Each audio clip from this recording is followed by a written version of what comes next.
வளர்ந்து வருகிற தமிழ்நாட்டை ஆளப்போகிற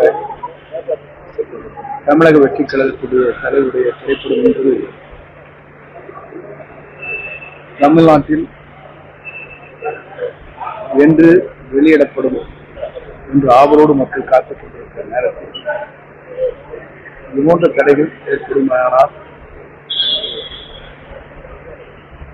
அதை ஏற்படுத்தக்கூடியவர்களுக்கு வலு சேர்க்காது. ஆகவே அப்படிப்பட்ட சூழல் எங்கே ஏற்பட்டாலும் அது வேதனைக்குரிய ஒன்றாக இருக்கும். மக்கள் அதை உண்மையிலேயே வளர்ந்து வருகிற வெற்றி பெறுகிற நாளை முதலமைச்சராக ஆகப்போகிற அவருடைய திரைப்படத்தை தடுப்பது என்பது சரியாக இருக்காது. அப்படி யாராவது எண்ணினால் அது அவர்களுக்கு பாதகமாக முடியும்.